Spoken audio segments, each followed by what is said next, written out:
बच्चों, आज की कक्षा में हम आपको समझाएंगे हाइगेंस के द्वितीयक तरंगिकाओं के सिद्धांत के आधार पर प्रकाश के परावर्तन की व्याख्या।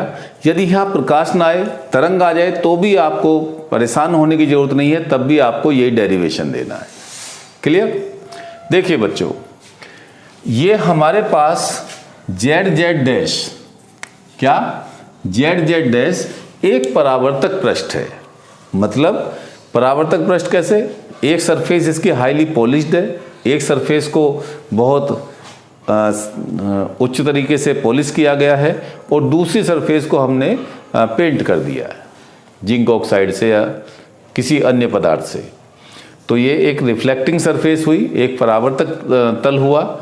इस पर मान लो कोई समतल तरंगाग्र ए बी तिरछा आपतित हो रहा है, ठीक है, आई एंगल पर आकर पड़ रहा है जेड जेड डैश से, और टी बराबर 0 क्षण पर, कितने पर? टी बराबर 0 क्षण पर तरंगाग्र का बिंदु ए इस पृष्ठ जेड जेड डैश से टकराता है। तो बच्चों, हाइगेंस के द्वितीयक तरंगिकाओं का सिद्धांत ये कहता है कि सबसे पहले ए बिंदु से क्या उत्सर्जित होंगी? द्वितीयक तरंगिकाएं उत्सर्जित होंगी। जो माध्यम में जो इसका तरंगाग्र का वेग है, मान लो v है, इस v वेग से ही फैलेंगी। ठीक है।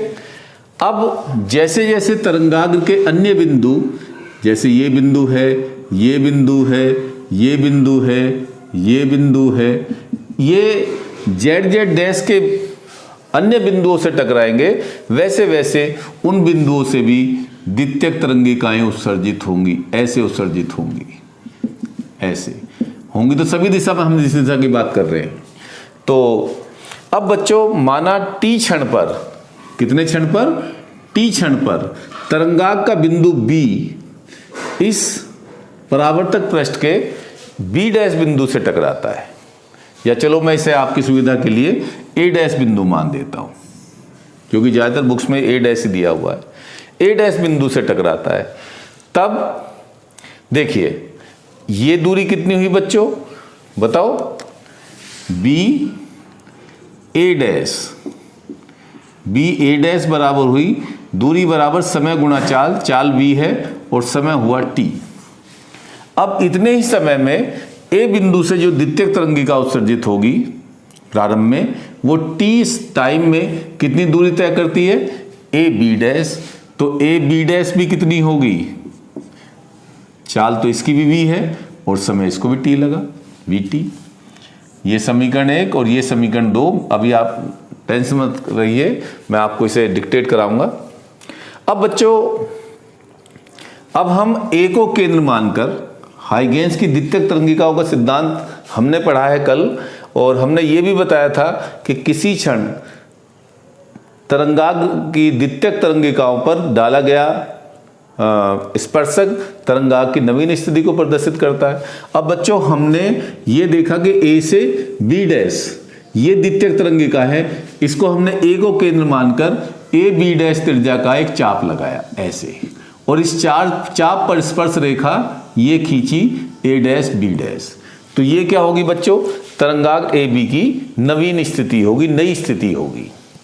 अर्थात ये ए डैश बी डैश तरंगाग्र की नवीन स्थिति को प्रदर्शित करेगा, अर्थात ये परावर्तित तरंगाग्र होगा। तो आपाती तरंगाग्र, परावर्तित तरंगाग्र और आपतन बिंदु पर अभिलंब, अभिलंब तो आपतन बिंदु पर आप डालेंगे, ये तीनों एक ही तल में हुए, ये परावर्तन का प्रथम नियम हो गया। क्लियर? अब द्वितीय नियम की बात करेंगे। द्वितीय नियम हम यदि ये प्रूव कर देंगे आपतन कोण बराबर परावर्तन कोण, तो परावर्तन की व्याख्या हो जाएगी। तो वो मैं आपको अभी प्रूव करके दिखा दूंगा। चलिए आप नोट्स लीजिए, लिखिए। माना जेड जेड डैश एक परावर्तक तल है जिस पर कोई समतल तरंगाग्र ए बी तिरछा आपतित होता है। माना प्रारंभ में ब्रैकेट में लिखिए t बराबर 0 क्षण पर, t बराबर 0 क्षण पर तरंगाग्र का बिंदु A सीमा पृष्ठ से टकराता है, तब हाइगेंस के अनुसार बिंदु A से द्वितीयक तरंगिकाएं उत्सर्जित होंगी, जो माध्यम में तब हाइगेंस के द्वितीयक तरंगिकाओं के सिद्धांत के अनुसार बिंदु A से द्वितीयक तरंगिकाएं उत्सर्जित होंगी, जो मूल तरंगाग्र AB के वेग v से फैलेंगी। क्लियर? जैसे जैसे तरंगाग्र के अन्य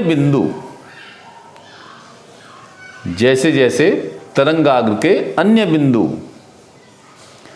परावर्तक पृष्ठ से टकराएंगे, वैसे वैसे उन बिंदुओं से भी द्वितीयक तरंगिकाएं उत्सर्जित होंगी। ठीक है? माना t क्षण पर तरंगाग्र का बिंदु B परावर्तक पृष्ठ के A' बिंदु से टकराता है, तब ये लिखिए BA' बराबर VT, समीकरण नंबर 1। क्लियर हो गया इतना? अब नेक्स्ट लाइन से लिखिए बिंदु A से उत्सर्जित होने वाली द्वितीयक तरंगिका t क्षण पर AB' दूरी तय करेंगी, तब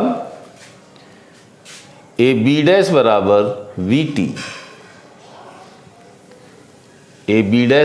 VT, समीकरण नंबर 2।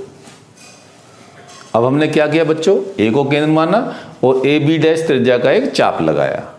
तो नेक्स्ट लाइन से लिखिए, अब बिंदु A को केंद्र मानकर AB' त्रिज्या का एक चाप लगाते हैं तथा इस चाप पर स्पर्शक A', B' खींचते हैं। हाइगेंस के अनुसार यह स्पर्शक A', B' तरंगाग्र की नवीन स्थिति को प्रदर्शित करेगा। अतः A', B' एक परावर्तित तरंगाग्र होगा। अतः A', B' एक परावर्तित तरंगाग्र होगा। अतः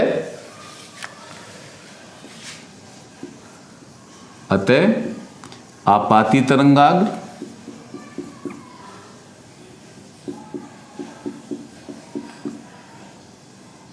कौमा परावर्तित तरंगाग्र तथा अभिलंब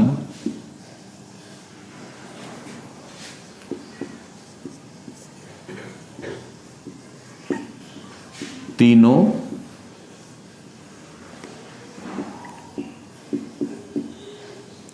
एक ही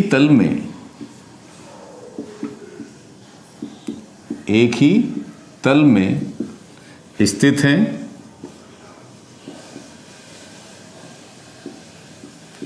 यह परावर्तन का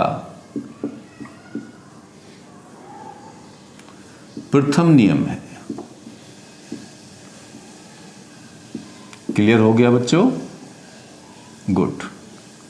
अब हम द्वितीय नियम प्रूफ कर दें क्या, कोण आई बराबर किसके, कोण आर के। आपतन कोण बराबर परावर्तन कोण, तो हमारी परावर्तन की व्याख्या हो जाएगी। अब देखिए जरा ध्यान से, त्रिभुज ए बी ए डैश तथा त्रिभुज A B dash A dash में देखिए ध्यान से क्या बताएंगे बच्चों। पहले हम ये बताएंगे कि देखिए बी ए डैश बराबर किसके, ए बी डैश के। बी ए डैश बराबर ए बी डैश, क्यों, प्रत्येक वी टी। प्रत्येक किसके बराबर है बच्चों, वी टी के। दूसरा, ये एंगल भी 90 डिग्री और ये एंगल भी 90 डिग्री, क्यों, स्पर्श रेखा जो कोण बनाती है स्पर्श बिंदु से वो 90 डिग्री का बनाती है। तो आप ये कहेंगे कोण ए बी ए डैश बराबर कोण A B dash A dash, क्यों, प्रत्येक 90 डिग्री, ईच 90 डिग्री, प्रत्येक कितना बच्चों, 90 डिग्री। और देखिए भुजा ए ए डैश बराबर ए ए डैश या ए डैश ए, क्यों, ये उभयनिष्ठ है, दोनों में। देख लो, ये तो दोनों त्रिभुजों की भुजा हुई ना। तो आर एच एस से अतः या इसलिए आर एच एस से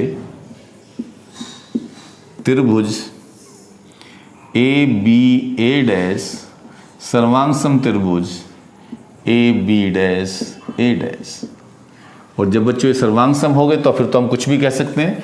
तो कोण ये कोण बी ए डैश बराबर कोण बी डैश ए या कोण आई बराबर कोण आर या आपतन कोण बराबर किसके बच्चों, परावर्तन कोण के। आपतन कोण बराबर किसके, बोलो, परावर्तन कोण के।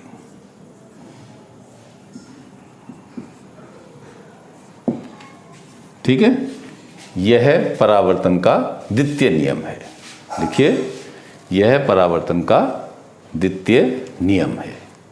तो मेरे ख्याल से आपको ये समझ में आ गया होगा।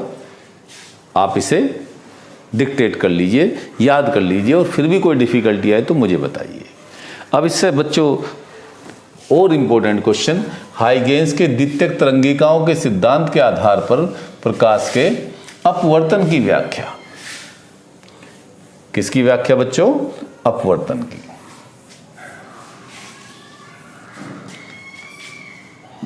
अपवर्तन की जगह यहां लिख लेंगे, परावर्तन की जगह लिख लेंगे अपवर्तन की व्याख्या। बहुत इंपॉर्टेंट है। ठीक है, देखिए बच्चों, अपवर्तन कब होता है प्रकाश का, जब प्रकाश एक माध्यम से दूसरे माध्यम में जाता है, तभी तो अपवर्तन होता है। तो इसका मतलब आपको दो माध्यमों की आवश्यकता है। ठीक है, ये माध्यम बच्चों एक और ये माध्यम दो।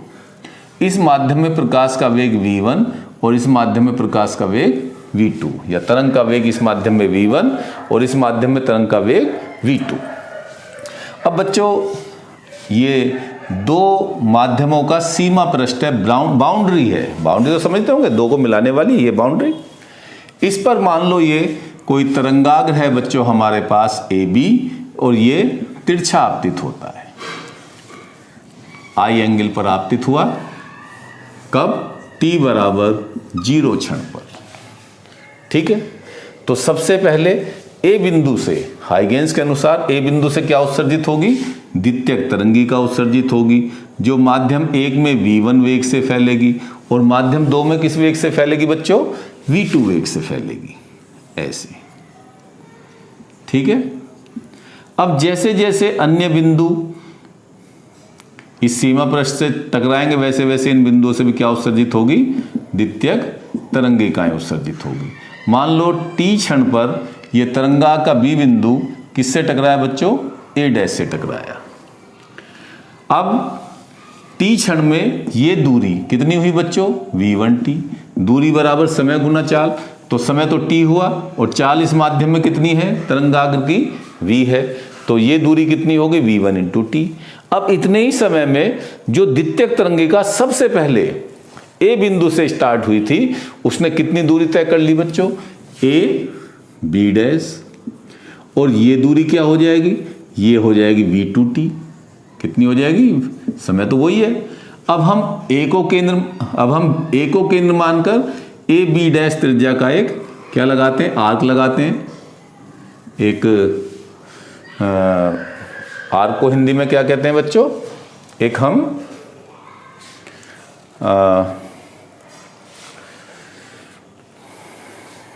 चाप लगाते हैं। अब हमने इस चाप पर ए बी डैश एक स्पर्श रेखा खींची। अब हम देख रहे हैं कि जितने भी द्वितीयक तरंगिकाएं हैं जो ए और ए डैश के बीच हैं वो किससे होकर जा रही हैं, ए डैश से, ए डैश बी डैश से होकर जा रही हैं। और हाइगेंस के अनुसार ए डैश बी डैश इन द्वितीयक तरंगिकाओं का क्या है, स्पर्शक है। तो ये क्या प्रदर्शित करेगा, तरंगाग्र की नवीन स्थिति को प्रदर्शित करेगा टी क्षण पर दूसरे माध्यम में। तो ये बच्चों एक अपवर्तित तरंगाग्र होगा। क्या होगा, एक अपवर्तित तरंगाग्र होगा। तो पहले नियम की व्याख्या होगी कि आपातित तरंगाग्र, दूसरा अपवर्तित तरंगाग्र, और माध्यम और आपतन बिंदु पर अभिलंब तीनों एक ही तल पर स्थित है। दूसरे नियम की हम व्याख्या कर देंगे कि sine I over sine R, ये एंगल बच्चों आई है तो ये एंगल कितना हुआ, आर। तो दूसरे नियम की हम व्याख्या कर देंगे sine I over sine R बराबर नियतांक। क्लियर हो गया। चलिए राइट डाउन लिखिए, ये 90 डिग्री एंगल और ये भी बच्चों 90 डिग्री एंगल।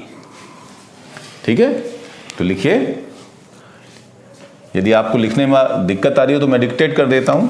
चलिए, माना कोई समतल तरंगाग्र ए बी दो माध्यमों के सीमा पृष्ठ पर सीमा पृष्ठ जेड जेड डैश पर तिरछा आपतित होता है, तिरछा आपतित होता है।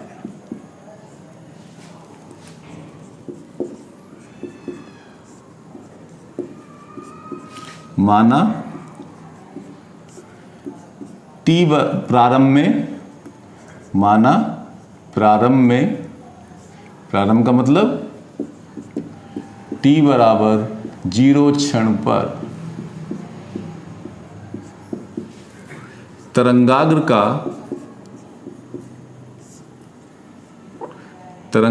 का बिंदु A सीमा पृष्ठ जेड जेड डैश से टकराता है।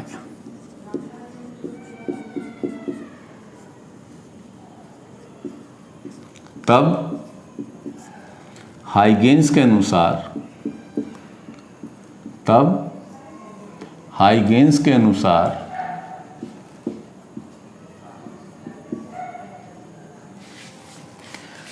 बिंदु ए से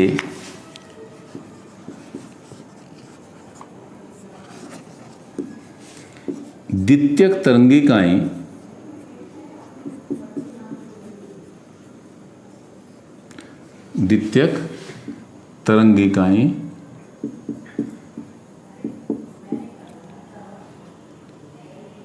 उत्सर्जित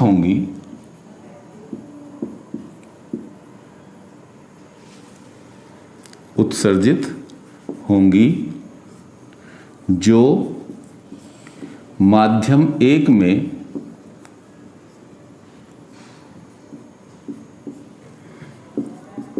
v1 वेग से तथा माध्यम 2 में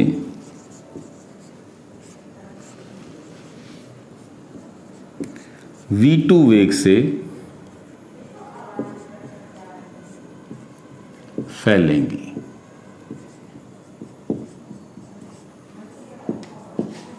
क्लियर?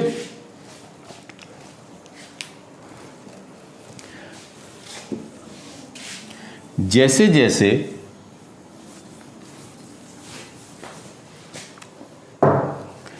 जैसे जैसे तरंगाग्र के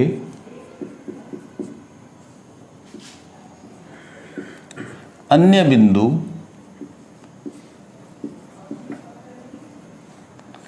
सीमा पृष्ठ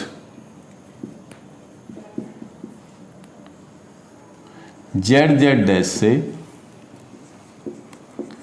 टकराएंगे,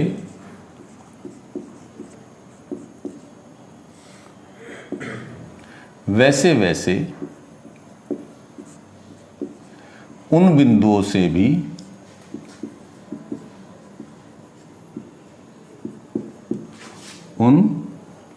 से भी द्वितीयक तरंगिकाएं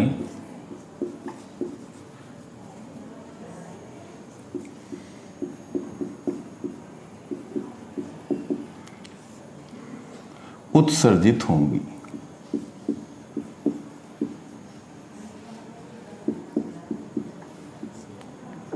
माना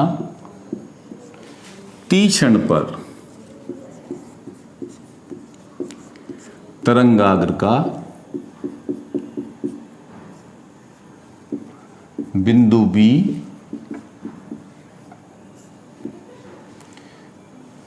सीमा पृष्ठ के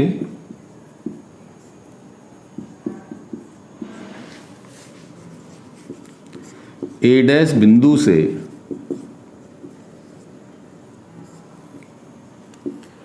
टकराता है,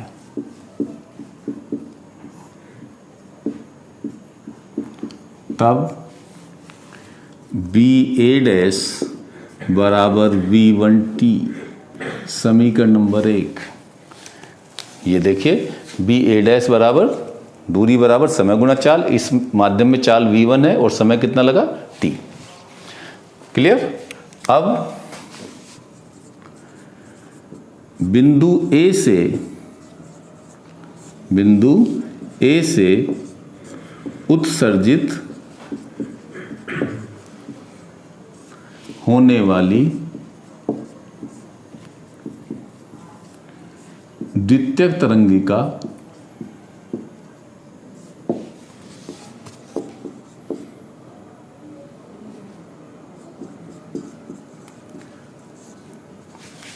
माध्यम 2 में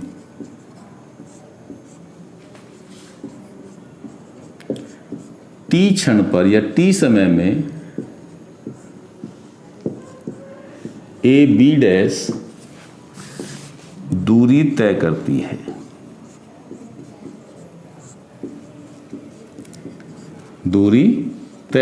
है। तब B या AB' बराबर V2T, इक्वेशन नंबर 2, क्योंकि इस माध्यम में चाल V2 है और समय तो हमने वो T ले रखा है। क्लियर हुआ इतना? चलिए अब हम क्या करेंगे बच्चों? अब बिंदु A को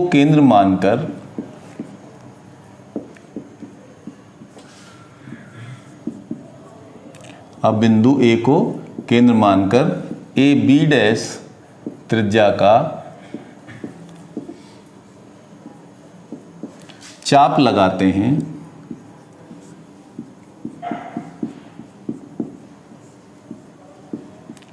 तथा उस पर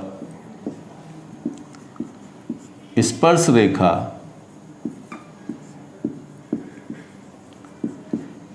A', B' खींचते हैं। क्लियर?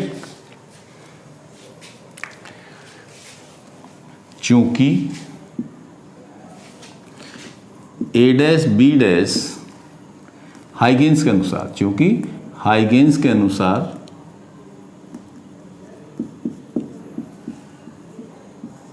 हाइगेंस के अनुसार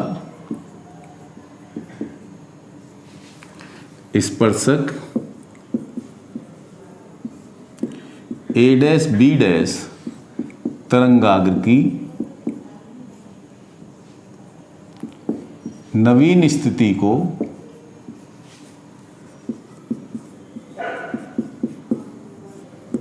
प्रकट करता है।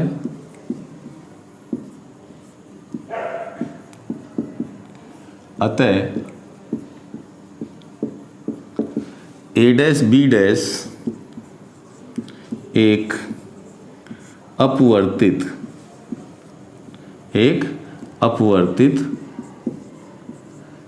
तरंगाग्र होगा।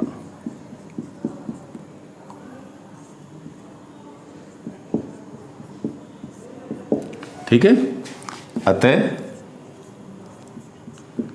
आपतित तरंगाग्र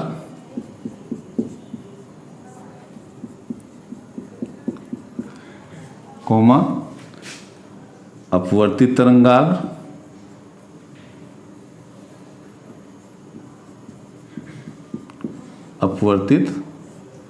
तरंगाग्र तथा अभिलंब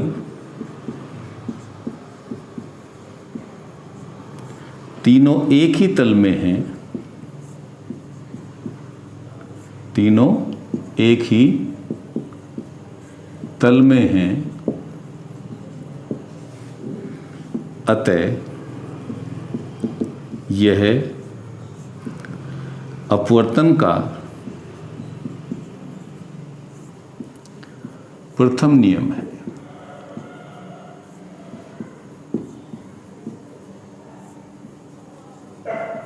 क्लियर? अब हम द्वितीय नियम प्रूफ करेंगे बच्चों। देखिए, प्रथम नियम हमने प्रूफ कर दिया, अब द्वितीय नियम प्रूफ करेंगे। देखिए, त्रिभुज ए बी ए डैश में साइन आई, चित्रानुसार लिख देंगे तो और अच्छा लगेगा। साइन आई बराबर लंब अपोन कर्ण, लंब तो हो गया बी ए डैश और कर्ण हो गया ए डैश। ये बच्चों हमारे पास V1T है अपॉन ए डैश। त्रिभुज A B dash A dash में साइन आर बराबर लंब हो गया बच्चों हमारे पास ए बी डैश और कर्ण हो गया ए डैश। ये है V2T अपॉन ए डैश। तब sine I upon sine R, लिखिए value V1T upon A dash into V2T upon A dash. ये इससे कैंसिल, T से T कैंसिल, क्या आया बच्चों V1 अपॉन V2 और ये हो गया नियतांक। अब आप कह रहे होंगे ये नियतांक गुरुजी कैसे हो गया? भैया, एक माध्यम में यदि प्रकाश की चाल 3 × 10⁸ मीटर पर सेकंड है तो उतनी रहेगी, वो बदलेगी नहीं। दूसरे में यदि 1.5 × 10⁸ मीटर पर सेकंड तो उतनी रहेगी, बदलेगी नहीं। तो V1 अपॉन V2 बराबर नियतांक। यही स्नेल का नियम है। यही किसका नियम बच्चों? स्नेल का नियम है, या अपवर्तन का द्वितीय नियम है, अथवा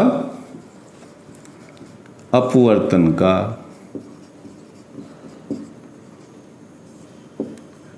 द्वितीय नियम है। ठीक है बच्चों, तो क्लियर हो गया आपको। इस तरह से आपको इनकी व्याख्या करनी है।